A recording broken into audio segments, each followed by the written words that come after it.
Ce qui est frappant aussi, c'est de voir que oui, les actifs refuges pendant ce temps sont assez recherchés. L'or progresse, 1588 $ l'once en ce moment.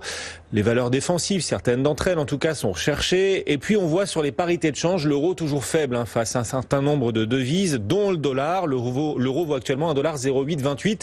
Alors beaucoup nous disent que c'est parce que d'un côté le dollar est recherché comme actif refuge, et puis de l'autre il y a des questions autour de la zone euro parce que l'Allemagne est faible, ralentissement allemand et perspective politique très incertaine désormais en Allemagne pour la succession d'Angela Merkel, ce qui affaiblit l'euro. Quelle perspective technique est-ce que vous voyez, Giovanni, sur cette parité de change entre l'euro et le dollar, l'euro et les autres devises? L'euro aujourd'hui poursuit son repli. Est-ce que cela vous semble durable? Alors sur le dollar, j'avoue, je me suis un petit peu planté. Je me suis créé l'illusion que Donald Trump, passé le stade de pression sur les taux, mettrait la pression sur le dollar pour rendre les USA un peu plus compétitifs à l'export. Il faut croire que, je ne sais pas si c'est le coronavirus, la faiblesse de l'économie chinoise qui fait que les investisseurs continuent toujours d'acheter du dollar.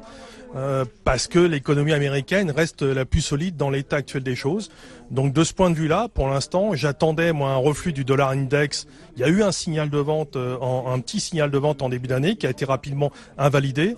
Et désormais, pas mal de devises sont sous pression face au dollar et notamment l'euro. L'euro qui commence à arriver sur un niveau sensible, 1,08, 1,07, 3/4.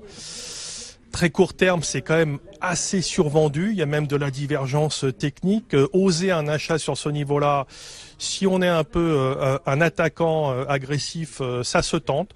Voilà. Maintenant sur le fond, clairement, en dessous de 1,1050 et qui plus est en dessous de 1,0945.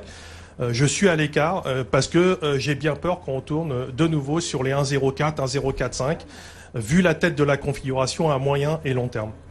Merci beaucoup à nos deux traders. Giovanni Filippo nous accompagne depuis le Bourse Direct.